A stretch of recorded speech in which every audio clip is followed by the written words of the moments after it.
This is Pet Life Radio. Let's talk pets. Welcome to the Human-Animal Connection Show, where we believe we can communicate with all animals. Join us as we explore the 33 principles and healing methods of the human-animal connection. As animal lovers, we know that you share our commitment to making the world a kinder place for all creatures. Together, let's embrace the transformative healing power of the human-animal connection. Hi, everyone. Welcome to the Human-Animal Connection podcast. So glad you're with us again today. I have a really delightful guest. Her name is Michelle Slater, PhD, and she's going to tell the true story of her soulmate relationship with a dog named Brady. So, Michelle, welcome to the show. Thank you, Jeannie. Thank you for having me. I'm delighted to be here. Yeah. Now, I know you've had many dogs in your life, or several dogs in your life, and you've loved them all, but there was something different about Brady. Can you explain what you mean by a soul dog? Yes, I absolutely can. And I think that a lot of your listeners will relate to the notion of a soulmate dog or a soulmate animal.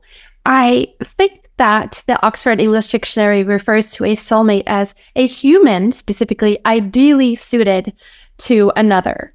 And I extend that definition to be interspecies because what I experienced with Brady from the very first time that I met him when he was an 8-week-old German Shepherd was what people experience as love at first sight. And I had never experienced that with a human before, but I most certainly did with him. And so I made this unofficial contract. I promised him that I would do my utmost best to protect him, to take care of him, to honor him.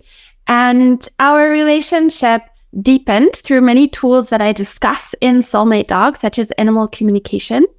And I discovered the full-fledged meaning of what it meant to really love an animal like that, or a non-human animal. Yeah.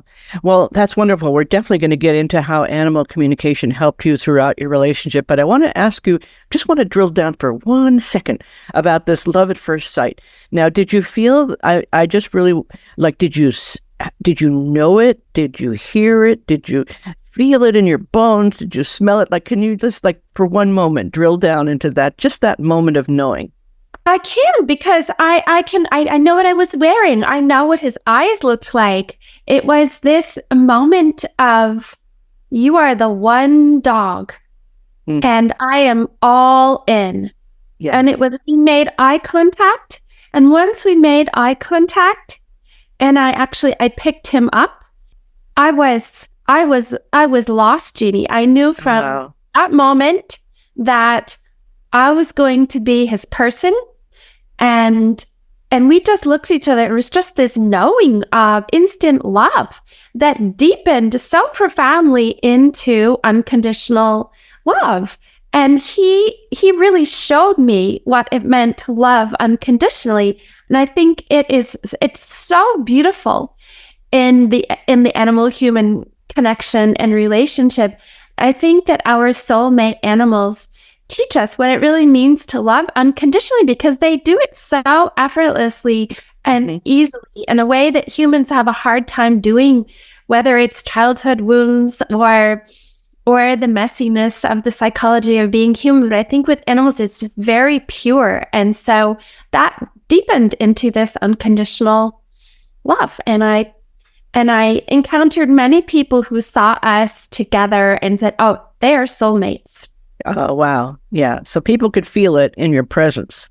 Yeah, kind of. Yeah. Yeah.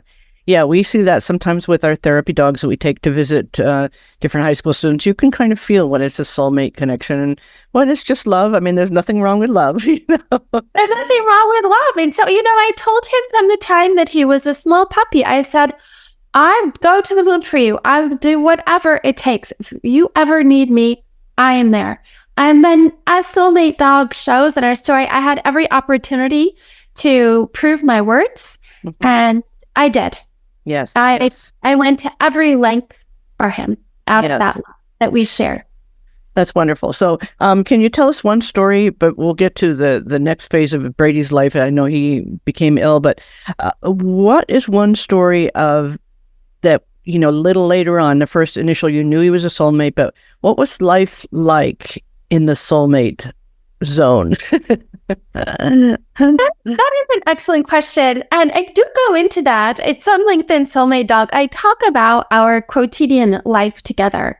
And one episode would be that we just loved, both of us, a day where we could both stay home. And I had gardens outside and outdoor spaces so that we could both be outside.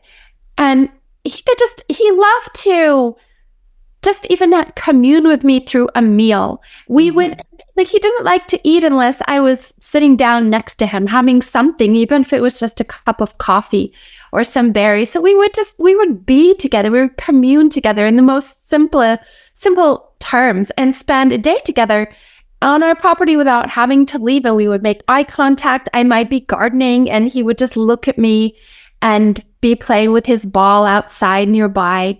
And we would snuggle, have a nap maybe. And I would be invited out to see a concert or something and I would decline. I would say that I had plans and my plans were Brady. Wow. So I preferred his company, and we had these moments that we employed even before the animal communication, nonverbal gestures and gazes, and just the feeling of knowing that you were with a profound being that I respected, I admired, I valued. Wow. And, there's sometimes I think as humans, we have this ache and we try to get another human to fill it. And sometimes it doesn't work, And sometimes what we need is this other quality of love, this unconditional love, this absolute love, this, the love without judgment, love without words, love without conditions. It's so wonderful when we can experience that with any being, but, it's lovely to experience with an animal. So I want to talk a little bit about your journey in learning animal communication, what that was like for you. Do you communicate with other animals other than Brady or other than your own dogs? Tell us about becoming an animal communicator yourself. I know you worked with an animal communicator, but what about your journey? Yes. I like talking about this because it was so unexpected for me myself as a trained philosopher in skepticism to embrace the notion of telepathic animal communication, and it involves really almost a subtle meditative technique of quieting the mind from distractions and being able to tune in to a specific animal and requesting permission to speak with them in a nonverbal way, almost like sending a nonverbal voicemail to them. And then you quiet your mind and you listen in, and you could receive the taste of something, a visual image of something, or even words that could form complete sentences. Every animal is different in their form of communicating. So at first, I had appointments and consultations with animal communicator Debbie McGillivray, who was able to tune into Brady on such a high level and respond to such intricate questions with information that provided just irrefutable truths that I knew that it was a legitimate form of communication. And once I knew that, I learned myself with Debbie's home study course, and she then gave me animals to practice with, whether they were her own cats, dogs, horses. I attended her workshops where we would practice with each other's animals, and that was very interesting. I had one experience that I write about in Soulmate Dog, Jeannie, in which my practice partner and I were working together, and I had connected with her dog. And she had asked me the question, how can I show my partner, my husband, that this animal communication is really true? And so I asked that to her dog. And her dog, I had this visual picture of these medals, like war medals, in a drawer under some t-shirts or something. And I thought, okay, I wonder if I'm getting this right. This doesn't make sense. But I said it out loud to her, and she gasped because she said, but those are my husband's relatives' medals. And she knew exactly where they were in the drawer. And so her dog was showing her this to try to prove that it was actually true and real. So I had these interesting experiences that kept confirming for me that animal communication is a viable way to develop our relationship with animals. And then it became a very important tool, which I employed. I called myself, and I still do, an intermediate level animal communicator. And I do communicate with Genji, my wonderful Swiss White Shepherd, who's here with me.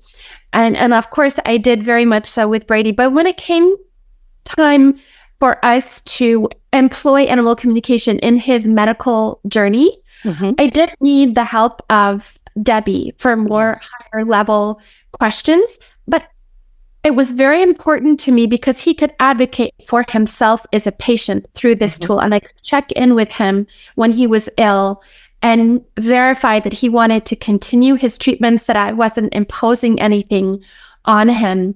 And so it became very important in his medical journey as well.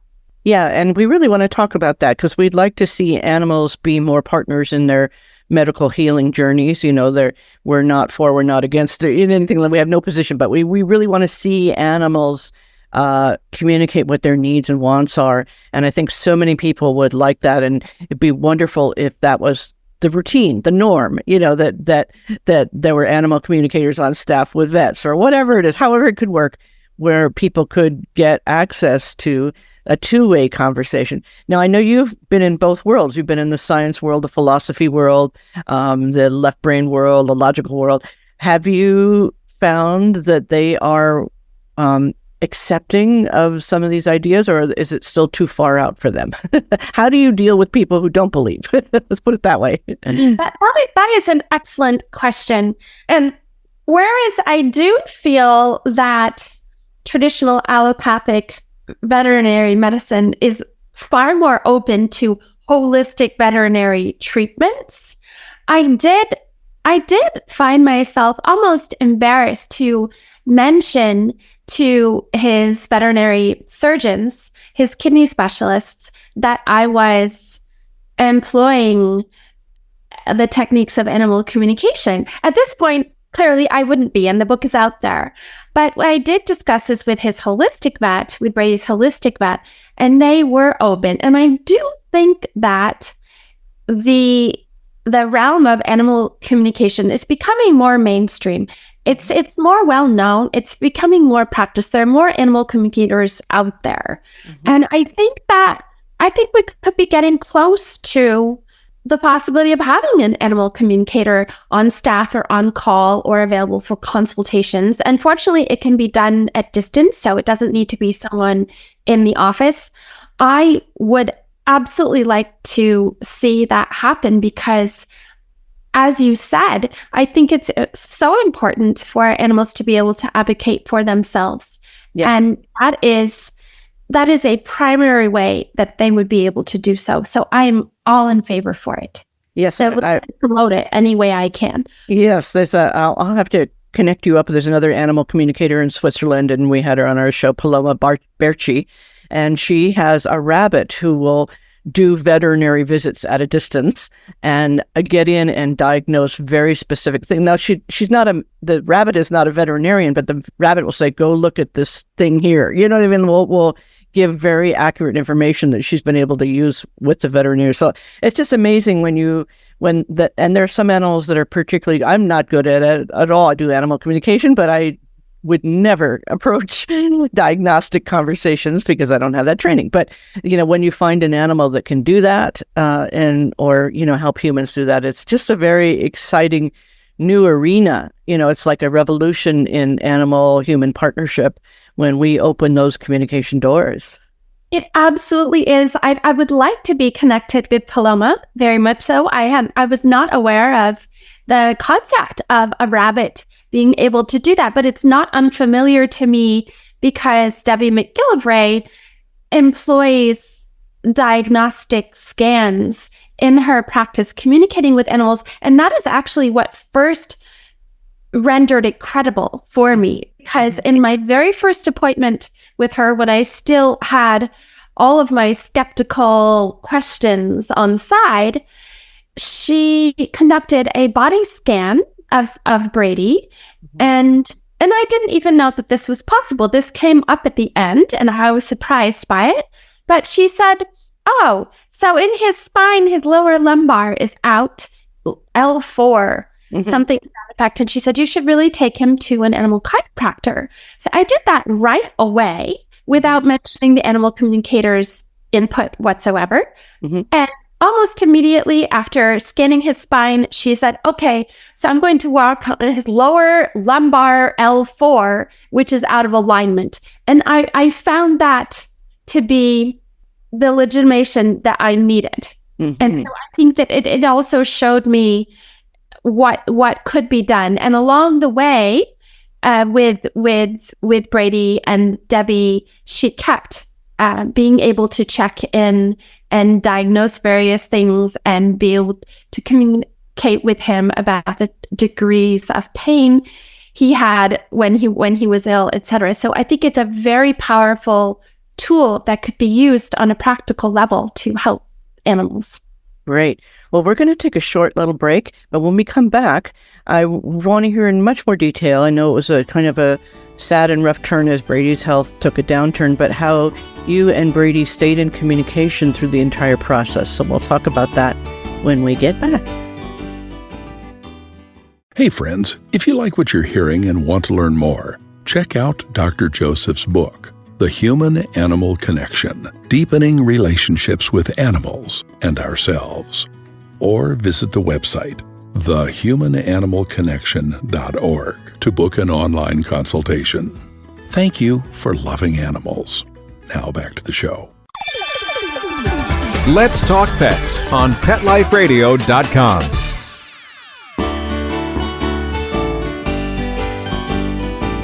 Welcome back to the Human-Animal Connection Show.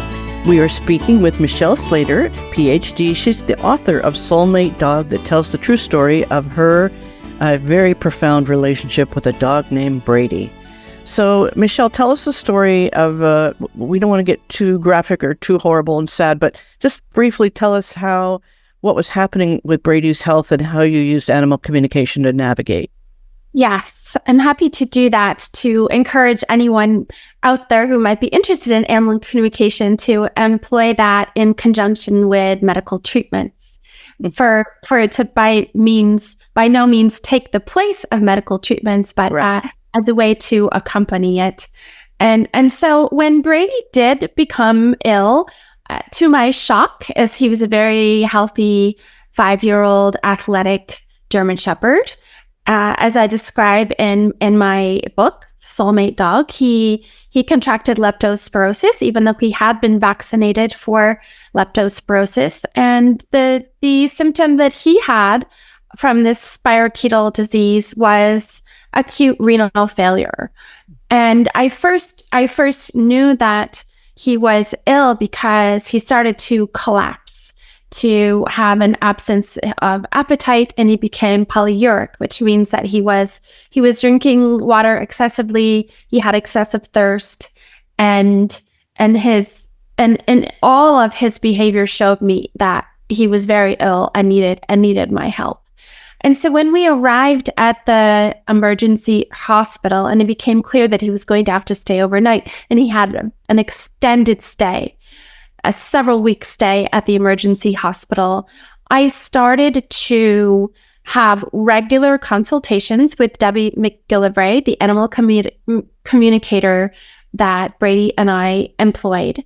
And she was able to check in with Brady, not only about how the treatments were working, how he was responding to them, but something that was important to me on a moral level, from a philosophical perspective. And that was to make sure that Brady wanted to continue the treatments, that I wasn't imposing something on him that he didn't want. that he felt that he had a chance for recovery through these treatments. I wanted to make sure that he felt supported and check in to how he was really doing as a patient beyond what the numbers were telling us.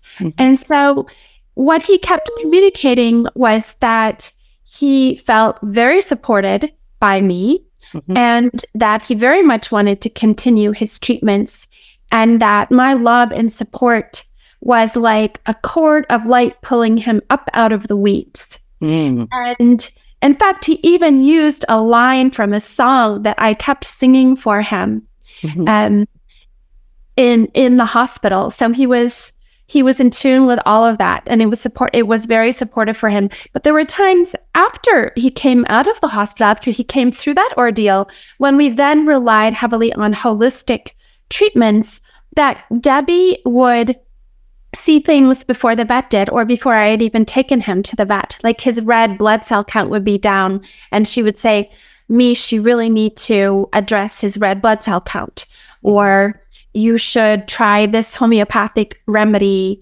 for this particular element of his wellness." And so when I would take him to the vet, that would always be confirmed. So I learned that this was a powerful and accurate tool to add to our holistic tools, our allopathic tools, and we employed it to the fullest extent. That's great. Now, I think it's wonderful that you were consulting with him and making sure that, because I know that some of these treatments were very rigorous and somewhat invasive and not easy for either of you. Did you ever ask him, how he felt about being ill? Like, I know I'm a terrible patient. When I'm sick, I'm grumpy, I'm unhappy, I'm mad at the world. What was it like in dog world to be that ill, to be, knowing that he was really facing a life and death battle? Yes, that is an excellent question. And it's, at times he did feel grumpy. He did feel like he had been poked and prodded. I mean, there were so many different needle pokes in him from having to change the IV port, and at other times, so he would communicate that. And at other times, he just said that my love was pulling him through and that he felt confident. Sometimes he felt like he was losing hope in his own recovery.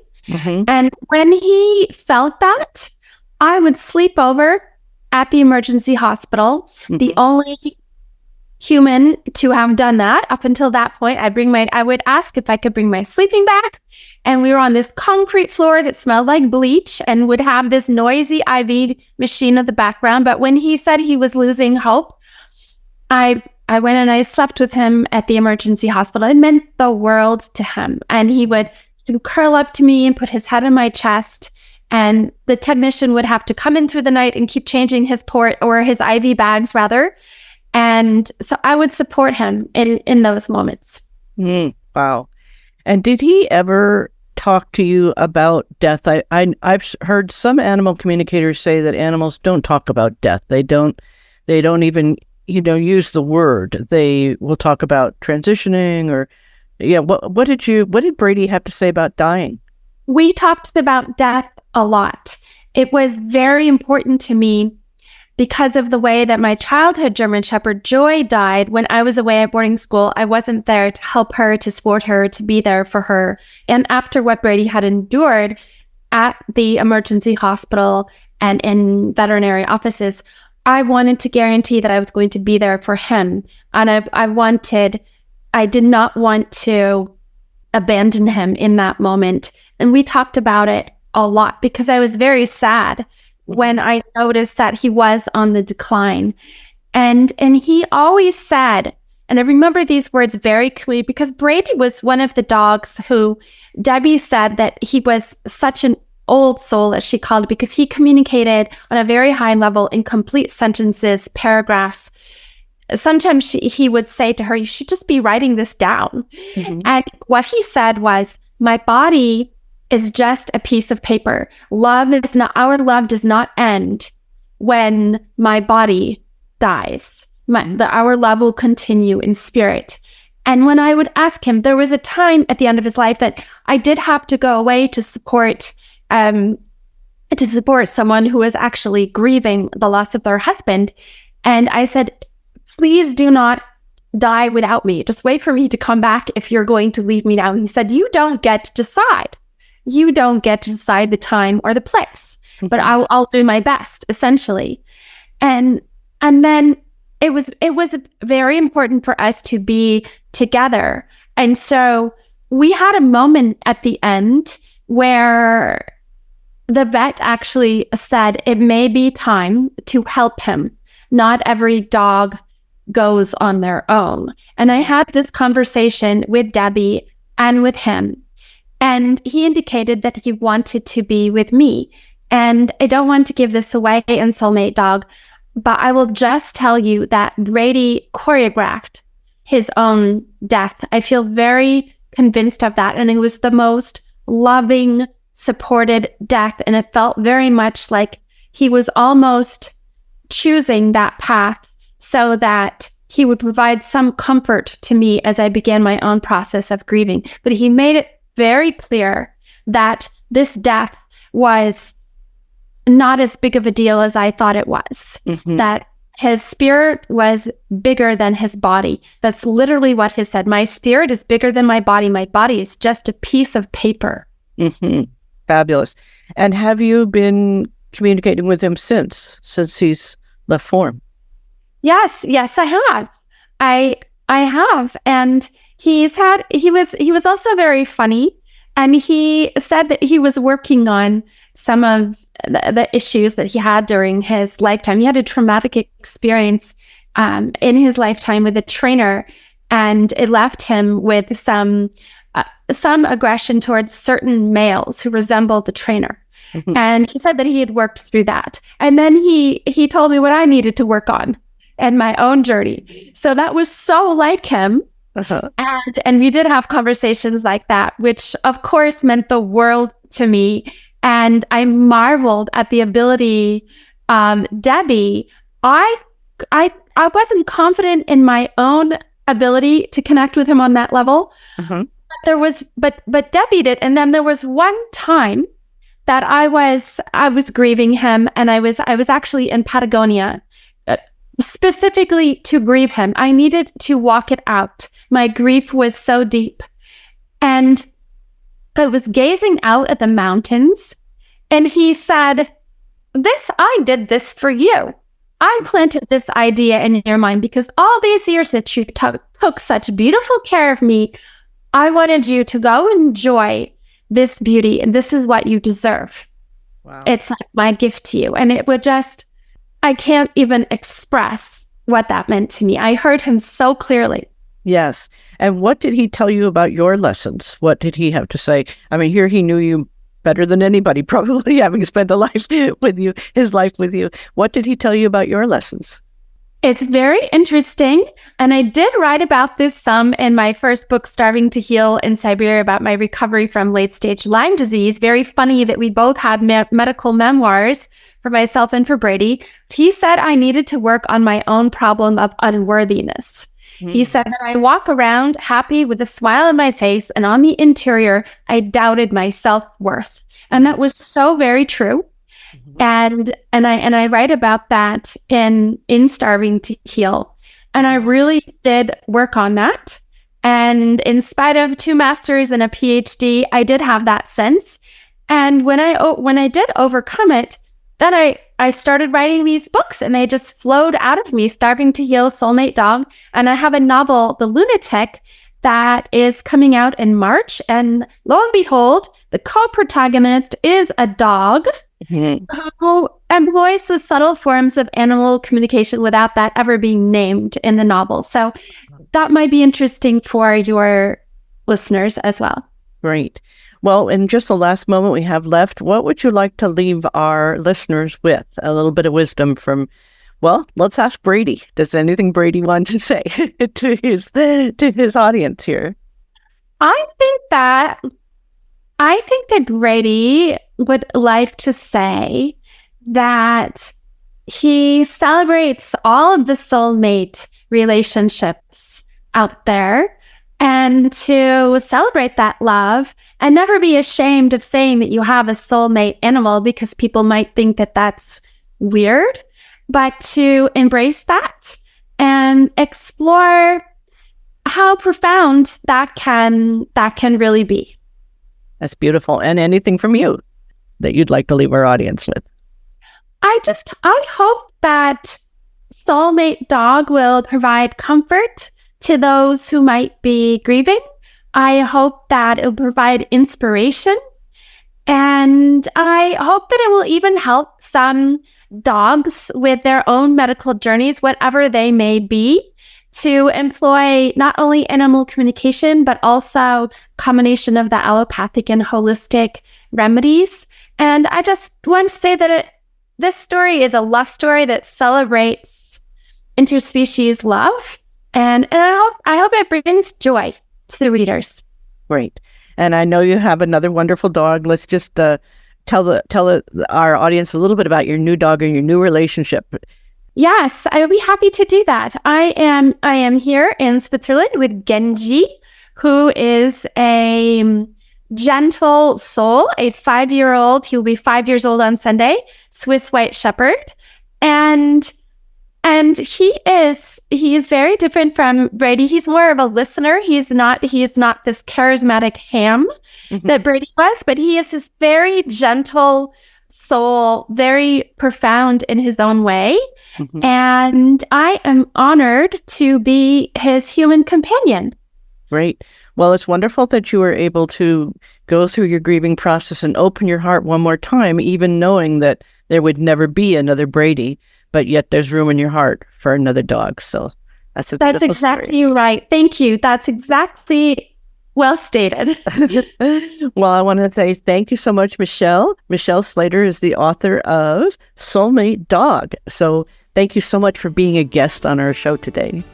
Jeannie, thank you so much for having me. I really enjoyed our conversation and the work that you're doing. Thank you.